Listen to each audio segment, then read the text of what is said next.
नमस्कार, DD news में आपका स्वागत है। मैं हूं चंद्रशेखर जोशी और आइए सबसे पहले देखते हैं इस वक्त की हेडलाइंस।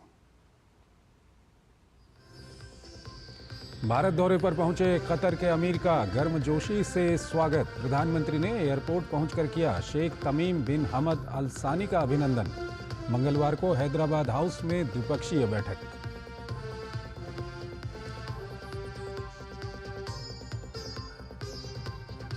कांग्रेस सांसद की पत्नी के कथित पाकिस्तान कनेक्शन मामले में बड़ा एक्शन। पाकिस्तानी नागरिक पर एफआईआर के बाद अब एसआईटी का गठन। अली तौकीर के भारत विरोधी एजेंडे को खंगाले की विशेष टीम। ओवरसीज कांग्रेस के अध्यक्ष सैम पित्रोदा के चीनी समर्थन के बयान पर भाजपा का पलटवार। सुधांशु त्रिवेदी बोले, गलवान घाटी में बलिदान हुए जवानों का है अपमान। कांग्रेस ने भी पित्रोदा के बयान से किया किनारा।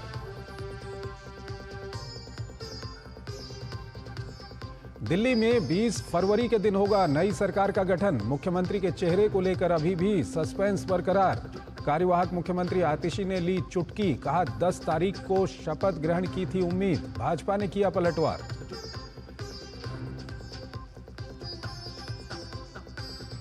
केंद्रीय शिक्षा मंत्री धर्मेंद्र प्रधान ने कहा, देश भर में एनईपी लागू करने के लिए सरकार प्रतिबद्ध। कहा, तमिलनाडु सरकार का विरोध राजनीतिक, हिंदी थोपने की बात को सिरे से किया खारिज।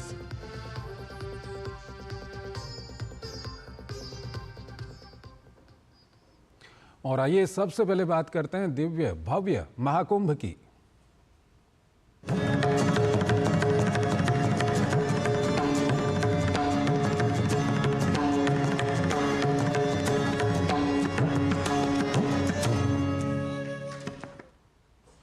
प्रयागराज में चल रहे महाकुंभ में लगातार बड़ी संख्या में श्रद्धालुओं के आने का सिलसिला जारी है। इसके लिए मेला क्षेत्र और प्रयागराज में विशेष इंतजाम किए गए हैं। भीड़ के चलते वीआईपी पास रद्द कर दिए गए हैं। वहीं मेला क्षेत्र को नो ट्रैफिक जोन बना दिया गया है। रेलवे भी लगातार विशेष ट्रेनों से यात्रियों को पहुंचाने का इंतजाम कर रहा है। यूपी के सीएम योगी आदित्यनाथ का कहना है कि महाकुंभ से उत्तर प्रदेश की अर्थव्यवस्था को करीब 3.5 लाख करोड़ रुपए का अतिरिक्त फायदा होगा।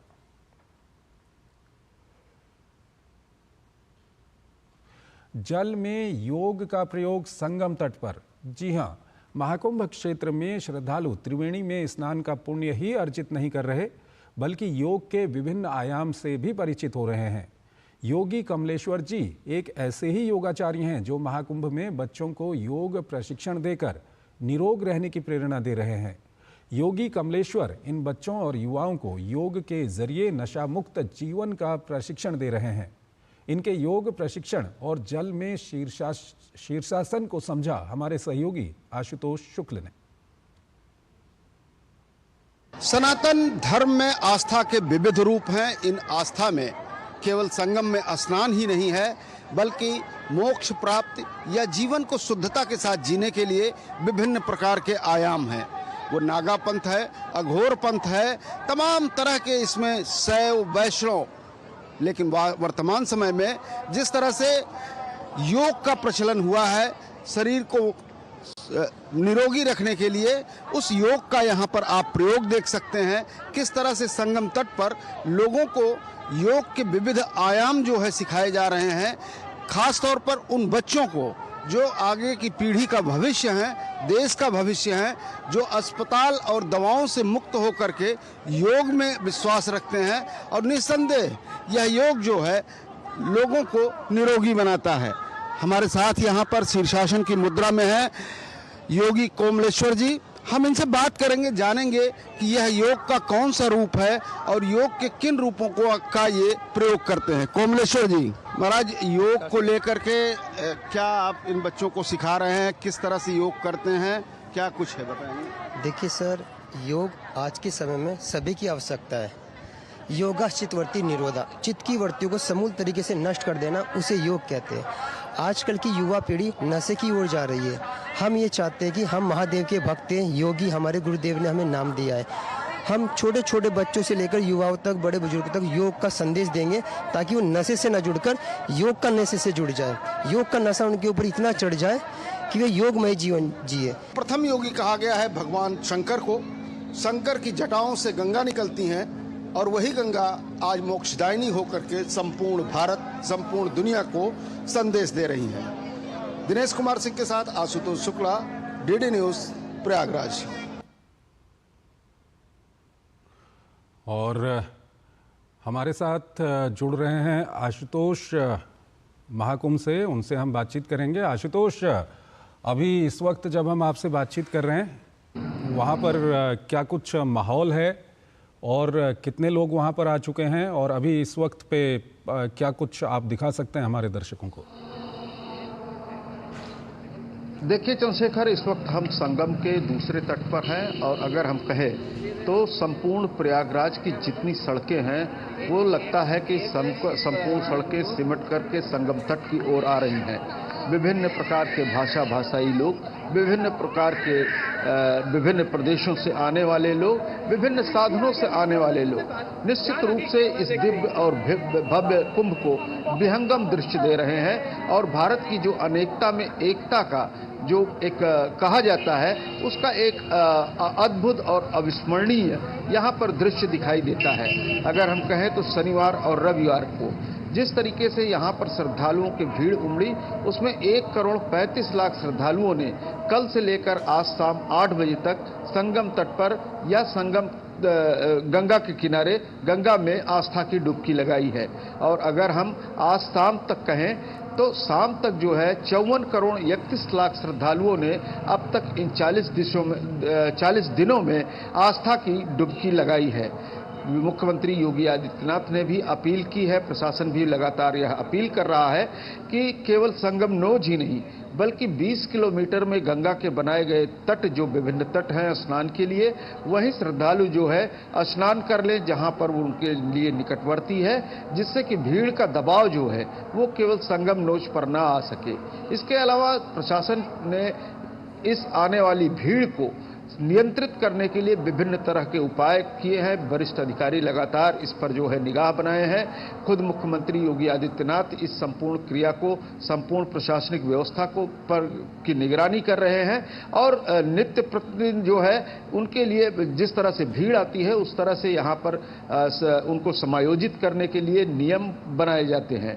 इसी तरह वाहन पास जो थे उनको रद्द किया गया है, बड़े वाहनों को बाहर रखा गया है, शटल बसें चलाई गई हैं और विभिन्न प्रकार के रास्तों से भीड़ को निकाला जा रहा है और आने के लिए भी उनकी व्यवस्था की जा रही है। तो चंद्रशेखर, अगर हम कहें तो हमें नहीं लगता है, पिछला 2 कुंभ मैं देख चुका हूं यहाँ पर, लेकिन यह कुंभ जो है निश्चित रूप से हमारे जीवन का, या इस वक्त जो लोग यहाँ पर मौजूद हैं, जिन लोगों ने देखा होगा इस दौरान पिछले 36 दिनों में, ये एक अद्भुत, अकल्पनीय और अविस्मरणीय महाकुंभ दिखाई देता है। चंद्रशेखर।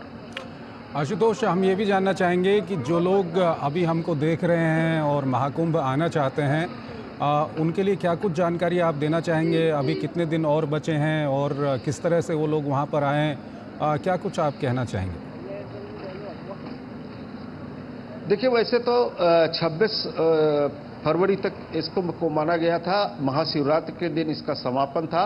बसंत पंचमी का स्नान करके अगर कहें तो अखाड़ों की जो शोभा होती है झूसी के तट पर, गंगा जी के तट पर, जिसका आकर्षण जो है श्रद्धालुओं में विशेष तौर पर होता है, वो सारे अखाड़े यहाँ पर बसंत पंचमी का जो है शाही स्नान, अमृत स्नान करके यहाँ से जा चुके हैं काशी की ओर।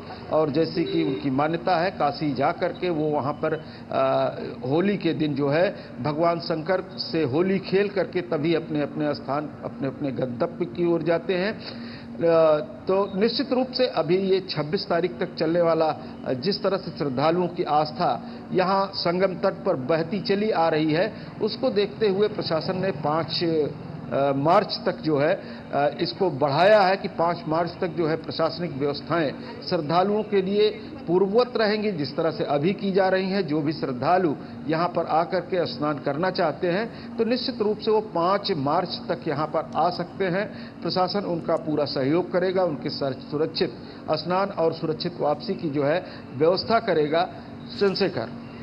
आशुतोष, इसके अलावा महाकुंभ जहां एक और ये आध्यात्मिक वहाँ पर संगम पर जो आध्यात्मिक मेला है वो वहाँ पर दिखाई देता है, लेकिन कहीं ना कहीं ये प्रदेश की आर्थिकी के लिए भी एक काफ़ी महत्वपूर्ण आयोजन है। खुद यूपी के मुख्यमंत्री ने इसको लेकर के एक महत्वपूर्ण बयान दिया है। आर्थिकी को लेकर के क्या कुछ आप कहना चाहेंगे? चंद्रशेखर, अगर हम कहें तो आर्थिक रूप से ये इतने इसके आयाम हैं, इतने इसके रूप और रंग हैं कि हर व्यक्ति को जो यहाँ पर कुंभ से मेले से जुड़ा हुआ है, वो चाहे यहाँ पर दातून बेचने वाला हो। मैंने यहाँ पर कल जो है एक दातून बेचने वाले से बात की, उसने बताया कि 36 दिनों में उसने 35,000 रुपए की कमाई की है। इसके अलावा जब जबरदस्त भीड़ पर वाहनों पर प्रतिबंध लग जाता है तो जो अगल बगल गांव के तमाम युवा हैं जिनके पास मोटरसाइकिलें हैं, वो ऐसे लोगों को जो असक्त हैं संगम या गंगा तट पर पहुंचने में उनको परेशानी होती है, उनको अपने वाहनों से कुछ पैसे लेकर के वहां पर पहुंचाते हैं। 3.25 करोड़ की अपने प्रदेश की लाभकारी स्थिति योगी आदित्यनाथ बताते हैं, मुख्यमंत्री योगी आदित्यनाथ बताते हैं। तो उसके अलावा व्यापारियों ने भी यहाँ पर अच्छी कमाई की है आर्थिक रूप से, और विभिन्न प्रकार से वो जो इस कुंभ मेले से जुड़े हुए व्यापारी हैं या जो सेवा दे रहे हैं यहाँ पर, सबको कहीं न कहीं कुछ न कुछ लाभ पहुँचा है। तो अगर हम कहें तो ये आर्थिक महाकुंभ भी है उत्तर प्रदेश के लिए। चंद्रशेखर, इसके अलावा आशुतोष ये भी जानना चाहेंगे, क्योंकि काफ़ी संख्या में वहाँ पर लोग आ रहे हैं, भीड़ को नियंत्रित करने के लिए किस तरह की व्यवस्था अब वहाँ पर की गई है? देखिए, पुरानी प्रशासनिक जो व्यवस्था थी उसमें कहीं चूक हुई, जिसके कारण थोड़ी यहाँ पर विषम स्थितियाँ पैदा हुई। उसको देखते हुए प्रशासन पूरी तरह से मुस्तैद है। जितने भी सड़कें विभिन्न क्षेत्रों से आ रही हैं, जाम की स्थिति न लगने पाए, भीड़ इकट्ठा न होने पाए, चलती फिरती रहे, इसको लेकर के मुस्तैदी से के साथ जो है यहाँ पर व्यवस्था की गई है। और मेला क्षेत्र में आने वाले श्रद्धालुओं को पहुँचने के लिए भी आसान रास्ते बनाए गए हैं और उनके निकालने के लिए भी पूरी तरह से यहाँ पर अनाउंसमेंट किया जा रहा है। पुलिस प्रशासन लगा हुआ है, इसके अलावा एनडीआरएफ, अर्धसैनिक बल और तमाम समाज सेवी संस्थाएं भी लगी हुई हैं जो श्रद्धालुओं को समय समय पर सूचित कर रही हैं कि किस तरह से वो मेला क्षेत्र में आए और किस तरह से निकल करके जाएं, जिससे उन्हें कम जो है असुविधा का सामना करना पड़े। थोड़ी असुविधा इस बात को लेकर के जरूर हो रही है कि साधनों का आवागमन कम हुआ है, क्योंकि अगर वो साधन जो है शहर के अंदर छोड़ दिए जाते हैं तो एक जाम की स्थिति, अभूतपूर्व जाम की स्थिति बन जाती है। लेकिन अगर मेला क्षेत्र में सामान्य रहता है तो उन बुजुर्गों, उन अशक्त लोगों के लिए निश्चित रूप से जो है प्रशासन भी ध्यान रखता है, जिससे वो पहुंच करके श्रद्धा की अपनी डुबकी लगा सकें। बहुत बहुत आपका शुक्रिया, बहुत बहुत शुक्रिया आशुतोष इन तमाम जानकारियों के लिए। और अगली खबर की ओर चलते हैं। कतर के अमीर शेख तमीम बिन हमद अल सानी भारत के 2 दिवसीय दौरे पर नई दिल्ली पहुंचे। प्रधानमंत्री नरेंद्र मोदी उनके स्वागत के लिए खुद एयरपोर्ट पहुंचे। पीएम ने अतिथि नेता का गर्मजोशी से स्वागत किया। कलाकारों ने परंपरागत अंदाज से कतर के अमीर और उनके प्रतिनिधिमंडल का अभिनंदन किया। उच्च स्तरीय प्रतिनिधिमंडल में मंत्री, वरिष्ठ अधिकारी और एक व्यापारिक दल भी शामिल है। कतर के अमीर मंगलवार को नई दिल्ली के हैदराबाद हाउस में पीएम के साथ द्विपक्षीय बैठक करेंगे। बैठक में द्विपक्षीय सहयोग में हुई प्रगति की समीक्षा की संभावना है। कतर के अमीर की ये भारत की दूसरी राजकीय यात्रा है। हाल के वर्षों में व्यापार, निवेश, ऊर्जा, प्रौद्योगिकी, संस्कृति और लोगों के बीच आपसी संबंधों के क्षेत्रों में दोनों देशों के बीच संबंध लगातार मजबूत हुए हैं।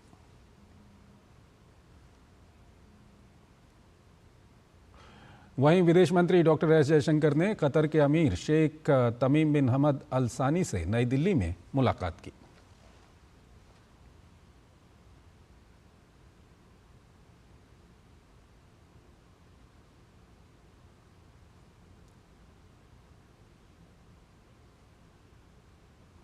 अगली खबर की ओर आपको लिए चलते हैं। भारतीय रेलवे ने भीड़ प्रबंधन के लिए कड़े फैसले लिए हैं। भविष्य में किसी भी प्रकार की घटना से बचने के लिए भारतीय रेलवे ने नई दिल्ली, पटना, सूरत, बेंगलुरु, कोयम्बटूर सहित 60 स्टेशन यानी कि रेलवे स्टेशनों पर परमानेंट होल्डिंग एरिया बनाने का फैसला लिया है। गौरतलब है कि ये रेलवे स्टेशन सबसे व्यस्त और भीड़ वाले स्टेशनों में शामिल हैं। इन स्टेशनों से लाखों लोग एक जगह से दूसरी जगह की यात्रा करते हैं। तो रेल स्टेशनों पर भीड़ प्रबंधन को लेकर बड़ा फैसला किया गया है। होल्डिंग एरिया बनाए जाएंगे। कई सारे जो बड़े स्टेशन हैं वहां पर, और सभी मौजूदा प्रावधानों को मिलाकर एक अलग भीड़ प्रबंधन नियमावली भी बनाई जाएगी। त्योहारों एवं खास मौकों के दौरान भीड़ प्रबंधन के लिए एक एसओपी तैयार की जाएगी। स्टेशनों पर बढ़ती भीड़ को नियंत्रित करने के लिए ये सब फैसले लिए गए हैं।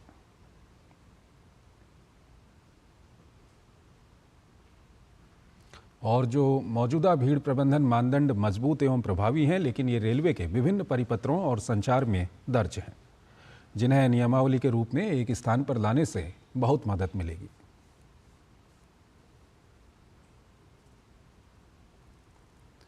और दिल्ली स्टेशन पर मची भगदड़ की जांच के बाद जिम्मेदार लोगों पर कार्रवाई की जाएगी। लोगों को सीढ़ियों पर न बैठने के लिए जागरूकता अभियान चलाया जाएगा। दिल्ली में सभी स्टेशनों पर ये अभियान रेलवे द्वारा चलाया जाएगा। यात्री, कुली, दुकान वालों से रेलवे को लेकर सुझाव मांगे जाएंगे। जमीनी हालात जानने के लिए सबसे फीडबैक भी लिया जाएगा।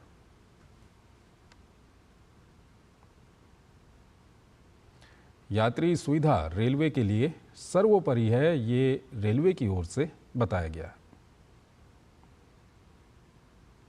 अगली खबर की ओर चलते हैं। केंद्रीय गृह मंत्री अमित शाह मंगलवार को जम्मू कश्मीर में नए आपराधिक कानूनों के कार्यान्वयन की स्थिति की समीक्षा करेंगे। उपराज्यपाल मनोज सिन्हा और मुख्यमंत्री उमर अब्दुल्ला की मौजूदगी में समीक्षा करेंगे। अमित शाह नॉर्थ ब्लॉक में नए आपराधिक कानूनों के कार्यान्वयन की स्थिति की समीक्षा करेंगे। गृह मंत्री अमित शाह इससे पहले उत्तर प्रदेश, हरियाणा, उत्तराखंड, मध्य प्रदेश और गुजरात सहित कई राज्यों में नए कानूनों के कार्यान्वयन की स्थिति की समीक्षा कर चुके हैं।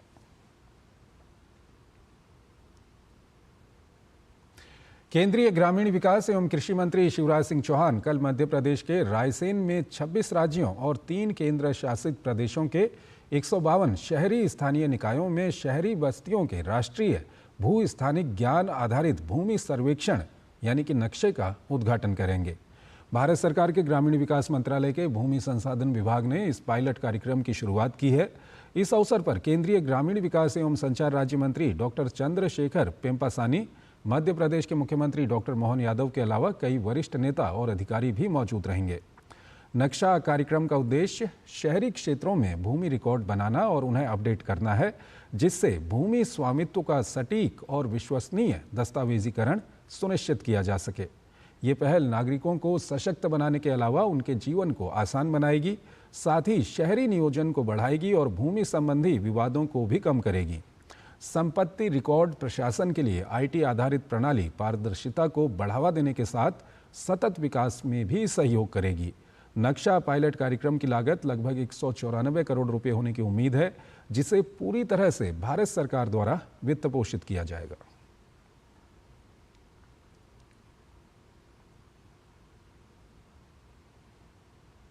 भारत के आंतरिक और संसदीय मामलों पर सोशल मीडिया पर की गई टिप्पणियों के लिए असम पुलिस ने पाकिस्तानी नागरिक अली तौकीर शेख और अन्य के खिलाफ प्राथमिकी दर्ज की है। असम पुलिस के डीजीपी ने मामले की जांच के लिए एक विशेष जांच दल एसआईटी का गठन किया है।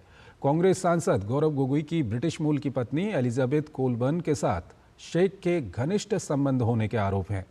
पाकिस्तान योजना आयोग के सलाहकार और कोलबर्न के पूर्व सहयोगी शेख पर गैर कानूनी गतिविधियां रोकथाम अधिनियम यूएपीए और भारतीय न्याय संहिता बीएनएस की विभिन्न धाराओं के तहत प्राथमिकी दर्ज की गई है। असम मंत्रिमंडल ने रविवार को कांग्रेस सांसद या उनकी ब्रिटिश पत्नी के खिलाफ कोई मामला दर्ज नहीं करने का फैसला किया था, लेकिन पुलिस महानिदेशक डीजीपी को पाकिस्तानी नागरिक अली तौकीर शेख के खिलाफ प्राथमिकी दर्ज करने का निर्देश दिया था। भाजपा ने कांग्रेस सांसद और उनकी ब्रिटिश मूल की पत्नी पर आरोप लगाए थे कि उनका आईएसआई से संबंध है। वहीं मुख्यमंत्री ने कहा कि ब्रिटिश नागरिक होने के बावजूद भी कोलबर्न द्वारा तत्कालीन कलियाबोर निर्वाचन क्षेत्र में लोकसभा चुनाव प्रचार अभियान में भाग लिया गया और इस संबंध में जांच करवाने के लिए राज्य सरकार केंद्र को पत्र लिखेगी। इस सीट से गोगोई 2 बार जीते थे।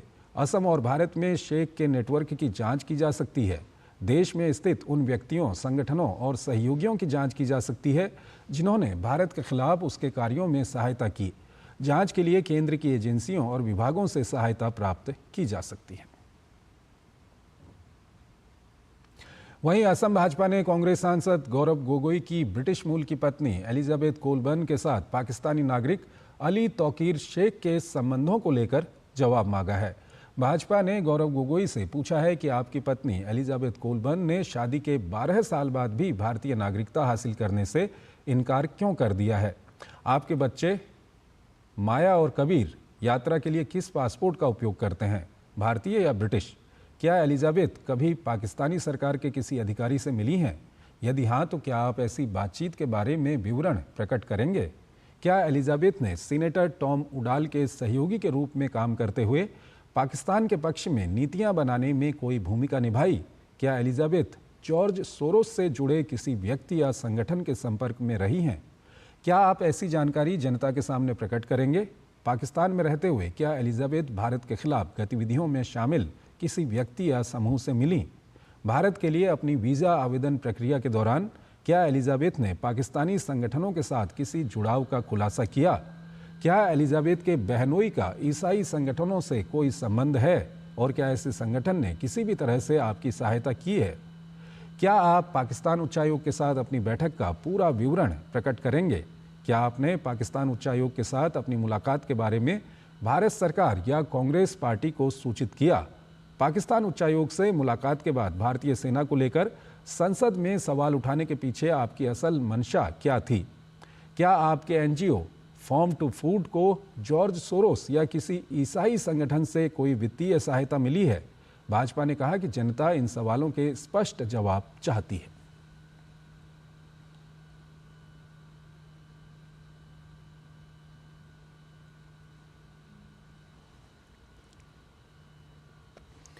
अगली खबर की ओर चलेंगे। केरल के पलक्कड़ में हमास और हिजबुल्लाह के आतंकियों के महिमा मंडन का मामला सामने आया है। यहां एक मस्जिद के वार्षिक जुलूस के दौरान हमास और हिजबुल्लाह आतंकवादियों की तस्वीरें प्रदर्शित की गईं। याहिया सिनवार, इस्माइल हानिये और हसन नसरल्लाह की तस्वीरों वाले पोस्टर लेकर हाथियों पर लोगों ने जुलूस निकाला। ये जुलूस मस्जिद के वार्षिक उरूस का हिस्सा था। जुलूस में 3000 से अधिक लोगों ने हिस्सा लिया। छोटे बच्चों को सिनवार और हानिये के पोस्टर पकड़े हुए देखा गया, जबकि भीड़ खुशी से झूम रही थी।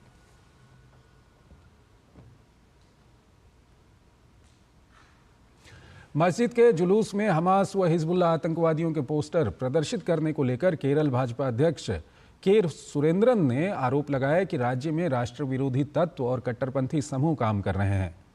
उन्होंने कहा कि ये सभी गतिविधियां वोट बैंक की राजनीति के उद्देश्य से सत्तारूढ़ सीपीआईएम सरकार के समर्थन से की जा रही हैं। और इस सब के बीच राष्ट्रीय जांच एजेंसी एनआईए ने केरल के प्रोफेसर के हाथ काटने के मामले में मुख्य आरोपी को शरण देने के खिलाफ आरोप पत्र दाखिल किया है। प्रतिबंधित popular front of India PFI के सदस्य शफीर सी के खिलाफ आईपीसी और यूएपीए की विभिन्न धाराओं के तहत आरोप पत्र दाखिल किया गया है। एनआईए की जांच से पता चला है कि शफीर ने प्रोफेसर टीजे जोसेफ पर हमला करने वाले मुख्य आरोपी सावत को जानबूझकर शरण दी थी। साथ ही उसे झूठी पहचान के तहत नौकरी और अन्य सुविधाएं मुहैया कराने में भी अहम योगदान दिया था। सावत के खिलाफ साल 2011 में ही आरोप पत्र दाखिल किया गया था। दरअसल ये मामला 2010 का है, जो इडुक्की जिले के थोडुपुझा में स्थित न्यूमैन कॉलेज के मलयालम विभाग के पूर्व प्रमुख प्रोफेसर टीजे जोसेफ की हत्या के प्रयास से संबंधित है।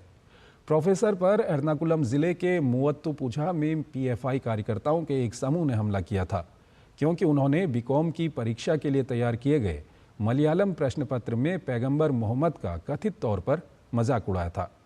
हमलावरों ने जोसेफ का हाथ काट दिया और घटनास्थल से भागने से पहले लोगों में दहशत फैलाने के लिए बम भी फेंका था। इस मामले में अब तक कुल 19 लोगों को दोषी ठहराया गया है, जिनकी पहचान पीएफआई के नेता और कार्यकर्ता के तौर पर की गई है। सरकार ने प्रधानमंत्री अन्नदाता आय संरक्षण अभियान योजना को 15वें वित्त आयोग चक्र के दौरान 2025-26 तक जारी रखने की मंजूरी दे दी। दालों के घरेलू उत्पादन को बढ़ाने में योगदान देने वाले किसानों को प्रोत्साहित करने और आयात पर निर्भरता कम करने के लिए PSS 2024-25 में राज्यों के तूर, उड़द और मसूर उत्पादन का 100% खरीदेगा।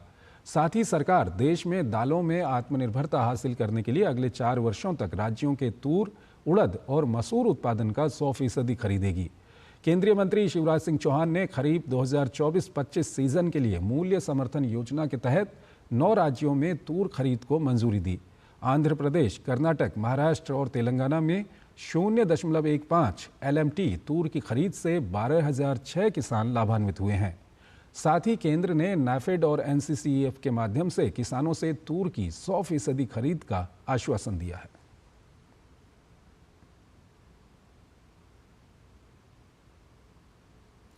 अमेरिकी सरकार के सरकारी दक्षता विभाग ने खुलासा किया है कि United states agency for international development यानी USAID ने भारतीय चुनावों में मतदान प्रतिशत बढ़ाने के लिए 2.1 करोड़ अमेरिकी डॉलर की फंडिंग की थी।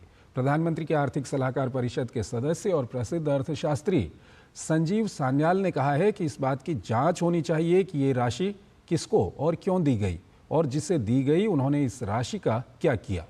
संजीव सान्याल ने कहा कि भारत की चुनावी प्रक्रिया में किसी भी विदेशी एजेंसी की कोई दखलंदाजी नहीं होनी चाहिए। हमारे वोटर टर्नआउट को बढ़ाने के लिए $21 मिलियन खर्च किया गया और वो एक साल में, उसके आगे पीछे बहुत दूसरे चीज़ों के लिए भी खर्च किया गया होगा।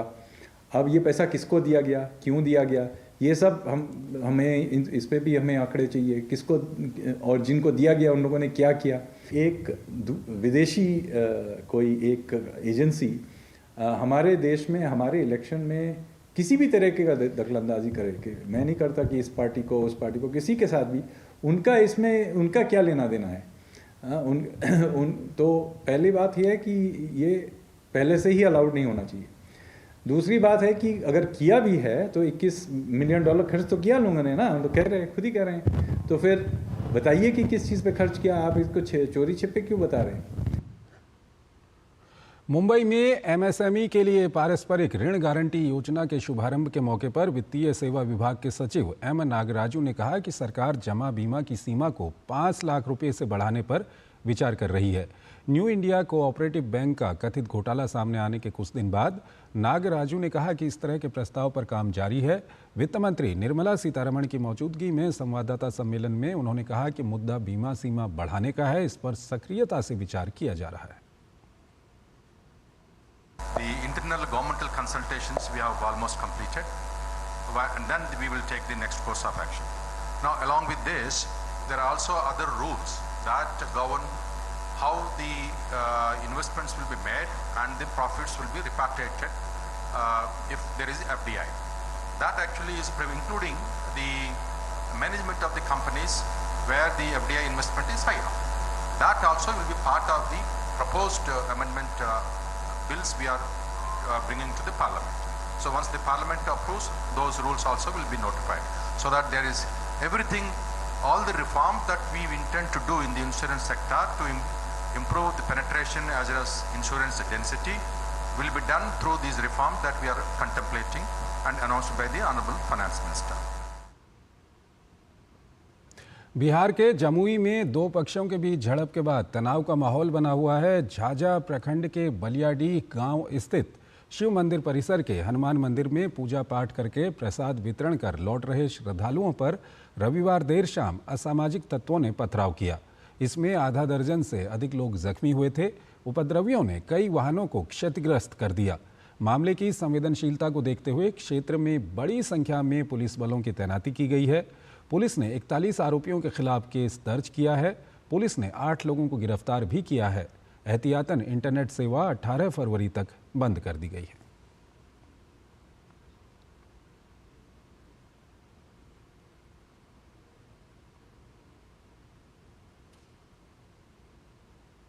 और इस वक्त एक बड़ी खबर आ रही है। ज्ञानेश कुमार होंगे मुख्य निर्वाचन आयुक्त। मंगलवार को रिटायर हो रहे हैं वर्तमान CEC राजीव कुमार और उनकी जगह लेंगे ज्ञानेश कुमार।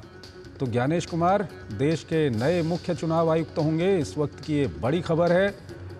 वर्तमान मुख्य चुनाव आयुक्त राजीव कुमार मंगलवार को रिटायर हो रहे हैं। उनकी जगह अब ज्ञानेश कुमार देश के नए मुख्य निर्वाचन आयुक्त होंगे। तो इस वक्त की ये बड़ी खबर है।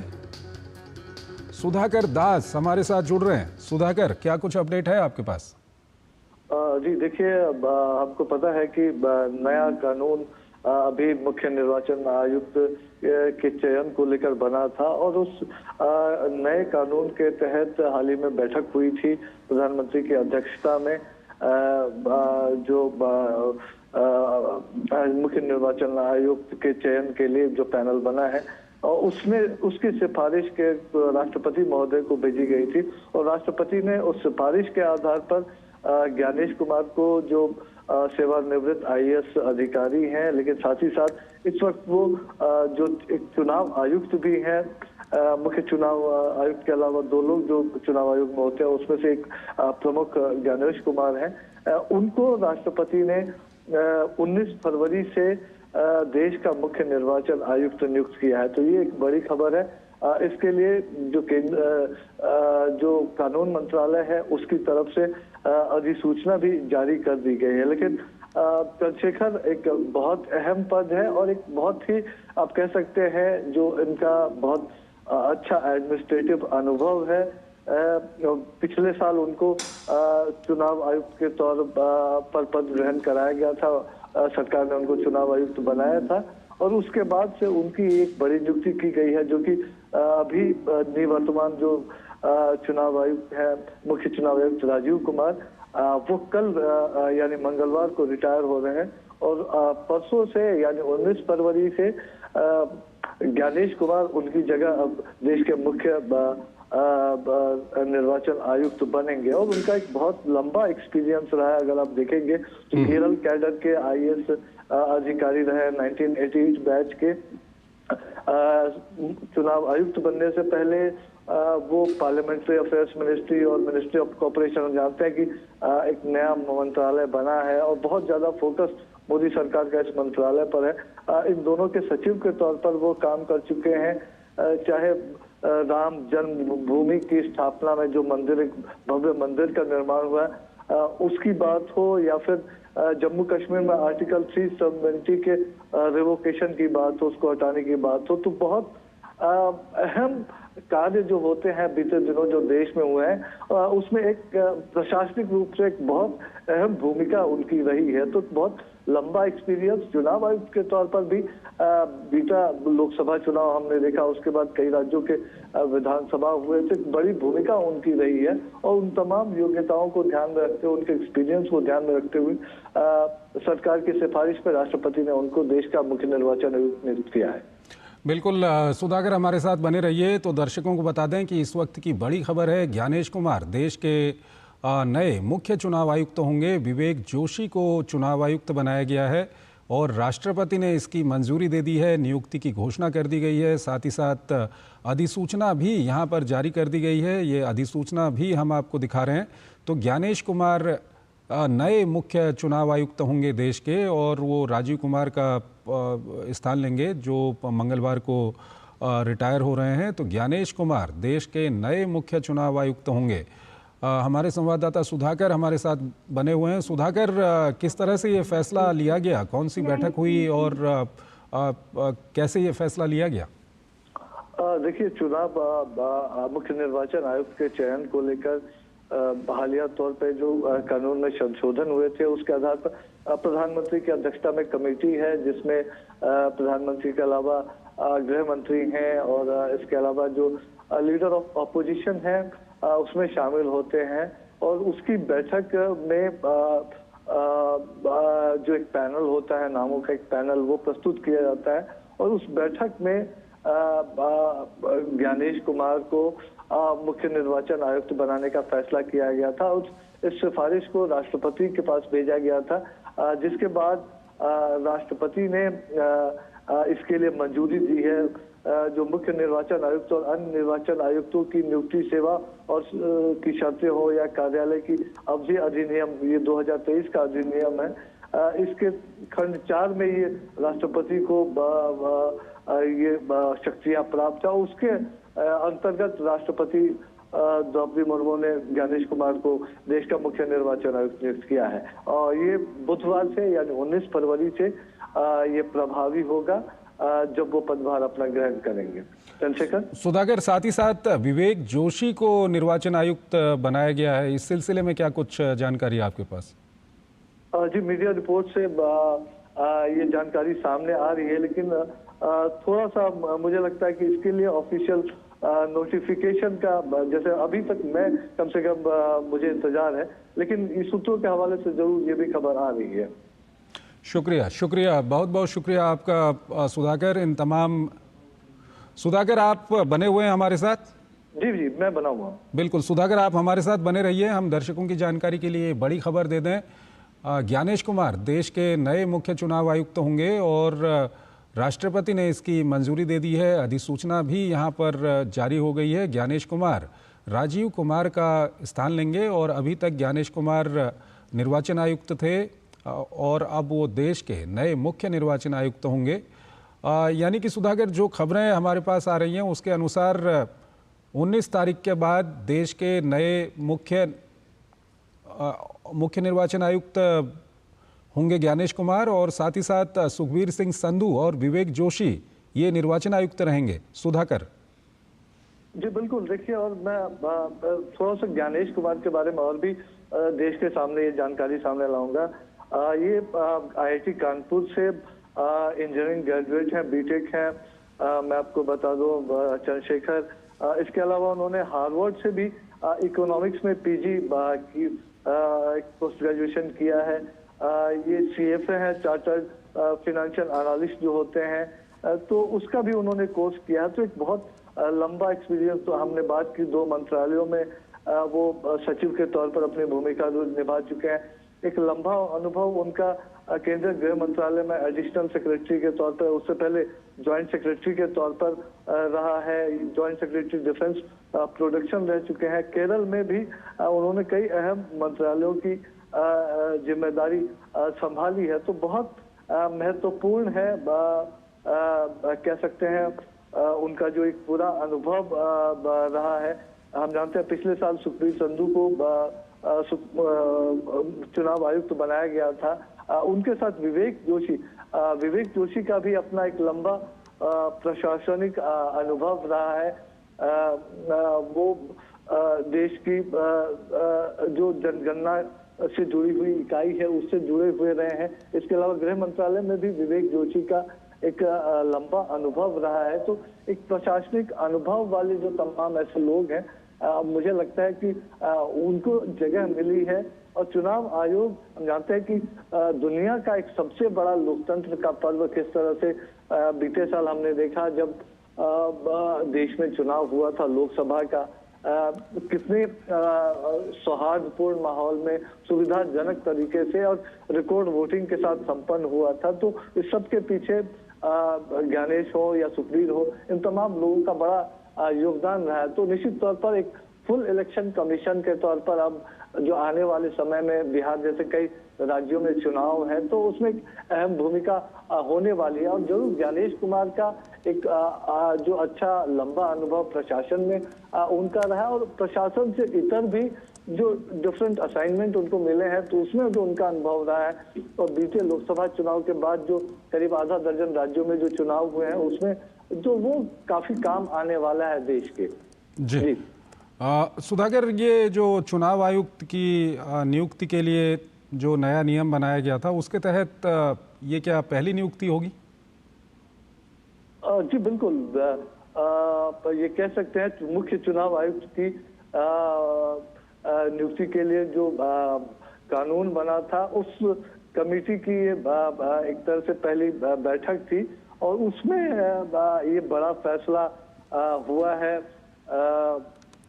इसमें हम जानते हैं कि विपक्ष ने इस बात को लेकर कई चीजें कही थी और उसको काउंटर भी सरकार की तरफ से किया गया था, लेकिन उसके बाद आखिरकार सरकार ने कमेटी का जो एक फैसला होता है उस फैसले के साथ आगे बढ़ते हुए ज्ञानेश कुमार को नया मुख्य निर्वाचन आयुक्त नियुक्त करने का फैसला किया और जिसको राष्ट्रपति की भी तरफ से मंजूरी मिली। बहुत बहुत आपका शुक्रिया सुधाकर इन तमाम जानकारियों के लिए। और आइए अब अगली खबर की ओर आपको लिए चलते हैं। दिल्ली विधानसभा चुनाव और लोकसभा चुनाव 2024 के लिए दिल्ली के उपराज्यपाल वीके सक्सेना ने नई दिल्ली में राज्य पुरस्कार प्रदान किए। चुनाव में बेहतर प्रदर्शन के लिए जिला निर्वाचन अधिकारी और पुलिस उपायुक्तों को भी सम्मानित किया गया। इसमें मीडिया की श्रेणी में जहां कंचन आज़ाद को राज्य पुरस्कार मिला, तो वहीं नॉर्थ ईस्ट दिल्ली में सबसे ज़्यादा 66.25% मतदान होने पर डीईओ अजय कुमार सम्मानित किए गए। पेश है हमारे संवाददाता गिरीश निशाना की ये खास रिपोर्ट।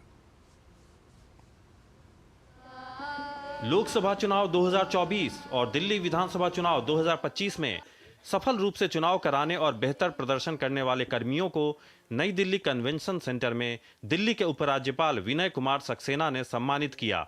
इनमें दिल्ली की मुख्य निर्वाचन अधिकारी R Alice Vaz, special CEO Rajesh Kumar, additional CEO Sachin Meena और मीडिया की श्रेणी में कंचन आजाद को उत्कृष्ट प्रदर्शन के लिए राज्य पुरस्कार से सम्मानित किया गया। This event is a celebration of excellence, dedication and the relentless pursuit of strengthening our democracy. At the outset, I extend my heartfelt congratulations to the Chief Electoral Officer, Delhi, Ms. Alice Vaz, and her entire team for the exceptional conduct of Delhi Vidhan Sabha election 2025. Ensuring free, fair and peaceful elections in a dynamic and diverse city like Delhi is no ordinary feat. मतदाता शिक्षा और चुनावी भागीदारी के लिए जहां पश्चिमी दिल्ली के जिला निर्वाचन अधिकारी किन्नी सिंह को पुरस्कृत किया गया, तो वहीं नवोन्मेषी उपाय और स्वीप के लिए दक्षिण दिल्ली के जिला निर्वाचन अधिकारी मेकाला चैतन्य प्रसाद, शांतिपूर्ण और घटना मुक्त मतदान के लिए दक्षिण पूर्व दिल्ली के अनिल बांका, समावेशी और सुलभ चुनाव के लिए उत्तर पश्चिम दिल्ली की जिला निर्वाचन अधिकारी अंकिता आनंद और मतदान का प्रमाण यानी सबसे ज्यादा मतदान कराने के लिए उत्तर पूर्वी दिल्ली के जिला निर्वाचन अधिकारी अजय कुमार को विशेष रूप से पुरस्कृत किया गया, जहां सबसे ज्यादा नॉर्थ ईस्ट दिल्ली में 66.25% मतदान हुआ। इस पर मैं अपने जिले के हमारे जो भी वोटर्स हैं, मैं उनका धन्यवाद करना चाहूँगा। आप सबों का भी धन्यवाद करना चाहूँगा कि आप सब आए और मतदान के पर्व पर आप सबों ने बढ़ चढ़ के हिस्सा लिया और आपने हमारी अपील भी सुनी और अच्छी तरीके से वोटिंग भी करी और हमारा सहयोग भी किया। इसी के मद्देनज़र हमारे पूरे दिल्ली में मैक्सिमम वोटर टर्नआउट हमारे जिला में रहा, तो बड़ा अच्छा लग रहा है। सर, आपने कई तरह के अनोखे प्रयास किए थे, दिव्यांगों को भी मंच पे उतारा था और लोगों को भी जोड़ा था सभी। इस मैटर पे हमने स्पेशल हमारे जो भी अंडर प्रिविलेज सेगमेंट थे, उसके अलावा जो भी हमारे दिव्यांग लोग भी थे और वीमेन भी थे, अलग अलग तबके के काम वाली या जो भी प्रोफेशनल लोग थे, उन सबों से हमने एक स्पेशल मेगा कैम्प करके, जिसमें हमने अपने चीफ इलेक्टोरल ऑफिसर को भी इनवाइट किया था और आप सबको इनवाइट किया था। उसमें हमने उनका रैंप वॉक कराया था और हमने अपील भी करी थी उन्हीं लोगों के माध्यम से कि मतदान के इस पर्व में बढ़ चढ़ के हिस्सा लेने के लिए। एमसी के लिए जहां पूर्वी दिल्ली के जिला निर्वाचन अधिकारी अमोल श्रीवास्तव को सम्मानित किया गया, तो वहीं चुनाव प्रबंधन के लिए दक्षिण पश्चिम दिल्ली के लक्ष्य सिंघल को सम्मानित किया गया। इस मौके पर दिल्ली पुलिस के कुछ उपायुक्तों को भी पुरस्कृत किया गया। गिरीश निशाना की रिपोर्ट, डीडी न्यूज, दिल्ली। मंगलवार को प्रधानमंत्री फसल बीमा योजना के 9 वर्ष पूरे हो जाएंगे। प्रधानमंत्री नरेंद्र मोदी द्वारा 2016 में शुरू की गई ये योजना फसलों को प्राकृतिक आपदाओं के कारण होने वाले नुकसान के खिलाफ एक सुरक्षा कवच प्रदान करती है। ये सुरक्षा न केवल किसानों की आय को स्थिर बनाती है, बल्कि उन्हें नई पद्धतियों को अपनाने के लिए भी प्रोत्साहित करती है। इसका मकसद ओलावृष्टि, सूखा, बाढ़, चक्रवात, भारी और बेमौसम बारिश, बीमारी और कीटों के हमले आदि जैसी प्राकृतिक आपदाओं से हुई फसल क्षति से पीड़ित किसानों को वित्तीय सहायता प्रदान करना है। योजना की सफलता और क्षमता को देखते हुए केंद्रीय मंत्रिमंडल ने जनवरी 2025 में 69,500 करोड़ रुपए से अधिक के कुल बजट के साथ प्रधानमंत्री फसल बीमा योजना और पुनर्गठित मौसम आधारित फसल बीमा योजना को वर्ष 2025-26 तक जारी रखने की मंजूरी दे दी।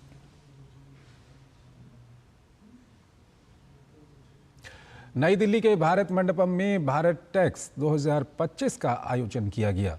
ये भारत टेक्स का दूसरा संस्करण था, जो दुनिया के सबसे बड़े टेक्सटाइल प्रदर्शनी में से एक है। इस मेगा इवेंट ने टेक्सटाइल सेक्टर में भारत की वैश्विक पटल पर अलग पहचान बनाई है। देखिए हमारे वरिष्ठ संवाददाता अजीत द्विवेदी की ये रिपोर्ट। इस कार्यक्रम में भारत की कई कंपनियों ने सस्टेनेबल और इको फ्रेंडली टेक्सटाइल का भी प्रदर्शन किया। साथ ही भारत के जो परंपरागत हथकरघा और हैंडलूम है उसका भी यहाँ पर प्रदर्शन किया गया। भारत की कोशिश है कि विकास के साथ विरासत को भी आगे ले जाया जाए। कच्चे माल से लेकर हैंडलूम तक और उच्च स्तरीय फैशन तकनीक तक भारत टेक्स 2025 भारत के कपड़ा उद्योग का एक भव्य और विशाल प्रदर्शन रहा। व्यवसाय के साथ ही इसमें मेन फोकस पर्यावरण अनुकूल नवाचारों और जिम्मेदार सोर्सिंग के साथ ये वैश्विक कपड़ा व्यापार को नए आयाम देने वाला रहा। इंडिया टॉप 5 में आता है जब फैब्रिक का नाम आता है, और ये आज से नहीं है, ये सदियों से है। हमारा सिर्फ जो हम मिस कर जा रहे हैं वो है उस फैब्रिक को आगे गारमेंट में कन्वर्ट करने के लिए।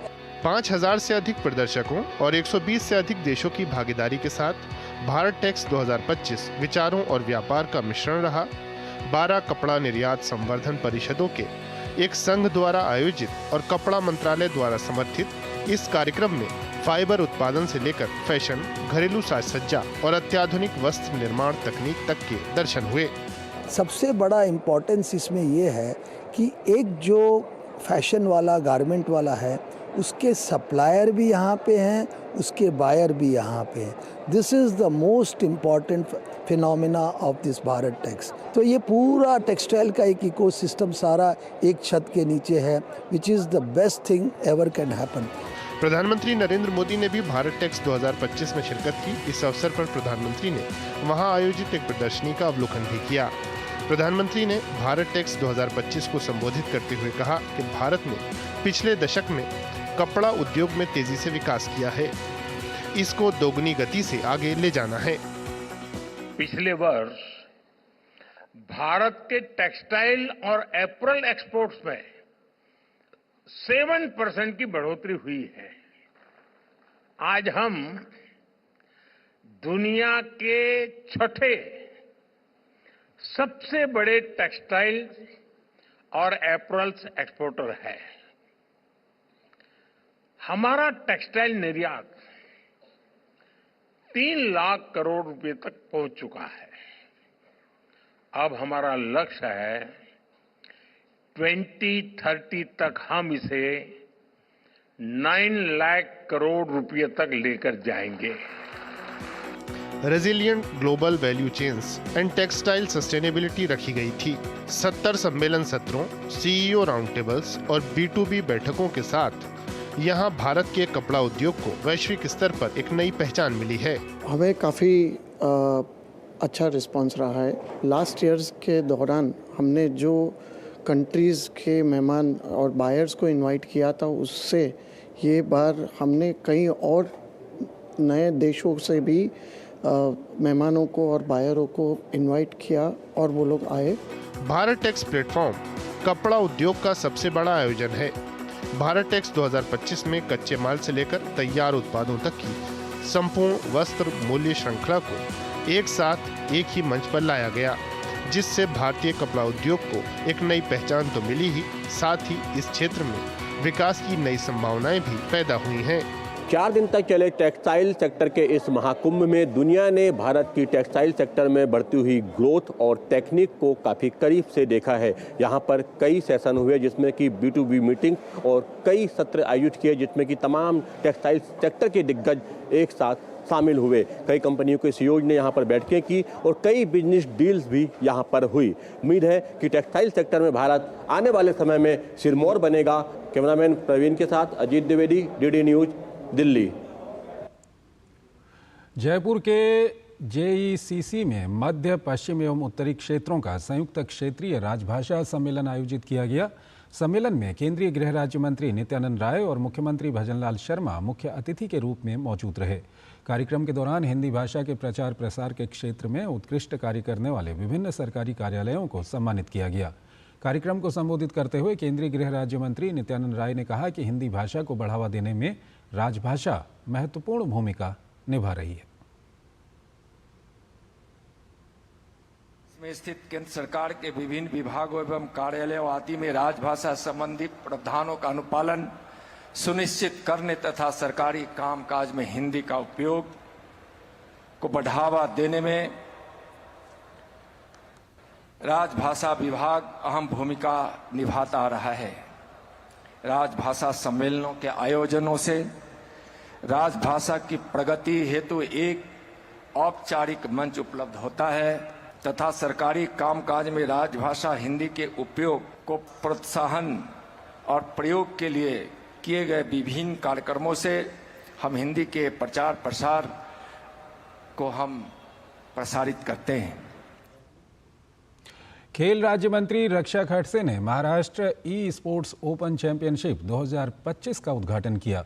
Federation of electronic sports association India FEAI और मराठा स्पोर्ट्स एसोसिएशन द्वारा आयोजित इस कार्यक्रम में राज्य भर से 2100 प्रतिभागी भाग लेंगे। इस मौके पर खेल राज्य मंत्री रक्षा खड़से ने टूर्नामेंट को ई स्पोर्ट्स के क्षेत्र में मील का पत्थर बताया। 5वें खेलो इंडिया शीतकालीन खेलों का शनिवार से यहां शुरू होने वाला दूसरा सत्र क्षेत्र में पर्याप्त बर्फबारी नहीं होने के कारण स्थगित कर दिया गया। इसकी नई तारीखों का ऐलान मौसम में सुधार होने पर किया जाएगा। गुलमर्ग में alpine skiing, Nordic skiing, ski, पर्वतारोहण और स्नोबोर्डिंग स्पर्धाएं होनी थीं। पहला चरण लेह में 23 से 27 जनवरी के बीच खेला गया, जिसमें आइस हॉकी और आइस स्केटिंग स्पर्धाएं हुई थीं। केंद्रीय शिक्षा मंत्री धर्मेंद्र प्रधान ने कहा कि तमिल हमारी प्राचीन भाषा है। राष्ट्रीय शिक्षा नीति के तहत तमिल छात्रों पर हिंदी या कोई अन्य भाषा पढ़ने का कोई दबाव नहीं है। तमिलनाडु में NEP को लेकर की जा रही राजनीति को उन्होंने आड़े हाथों लिया। दरअसल तमिलनाडु के मुख्यमंत्री MK स्टालिन ने रविवार को केंद्रीय शिक्षा मंत्री धर्मेंद्र प्रधान पर ब्लैकमेल करने का आरोप लगाया था। स्टालिन ने कहा कि केंद्रीय शिक्षा मंत्री ने कथित तौर पर ये रुख अपनाया है कि जब तक तमिलनाडु राष्ट्रीय शिक्षा नीति और 3 भाषा फॉर्मूले को स्वीकार नहीं कर लेता, तब तक केंद्र सरकार की तरफ से उसे फंड नहीं दिया जाएगा। To create a competition among the students, to create a level playing field, we have to come to a common platform. NEP is the new aspirational common platform. Regarding language, I respect all the language. This NEP envisioned by Honorable Prime Minister Modi is giving emphasis to mother tongue. Tamil is one among the oldest language of our civilization. But what is wrong if a student in Tamil Nadu will learn multilingual, come to the multilingual aspect in his study? It can be Tamil, it can be English, it can be other Indian language. There is no imposition of any Hindi or any language on them. Some friends in Tamil Nadu are doing politics, but certainly Government of India is committed to implement NEP, and there are certain conditions with NEP. केंद्रीय मंत्री L Murugan ने तमिलनाडु के मुख्यमंत्री MK Stalin पर राष्ट्रीय शिक्षा नीति से लोगों का ध्यान भटकाने और भाषा के नाम पर राजनीति करने का आरोप लगाया है। उन्होंने कहा कि ये DMK का पुराना हथकंडा है। तमिलनाडु में कोई भी हिंदी को जबरन नहीं थोप रहा है और जो लोग इसे सीखना चाहते हैं उन्हें बिना किसी आपत्ति के ऐसा करने की स्वतंत्रता होनी चाहिए। मुरुगन ने DMK की आलोचना करते हुए कहा कि पार्टी सामाजिक न्याय की बात करती है लेकिन उसका पालन नहीं करती। उन्होंने इस बात पर प्रकाश डाला कि प्रधानमंत्री नरेंद्र मोदी वैश्विक स्तर पर तमिल को बढ़ावा दे रहे हैं, जबकि तमिलनाडु के मुख्यमंत्री MK स्टालिन राजनीतिक लाभ के लिए लोगों को गुमराह कर रहे हैं। केंद्रीय मंत्री ने बताया कि केंद्र सरकार तमिल भाषा के प्रोत्साहन के लिए विभिन्न कॉलेजों और विभागों में नए पदों का सृजन करेगी ताकि देश भर के छात्र इस प्राचीन भाषा का अध्ययन कर सकें।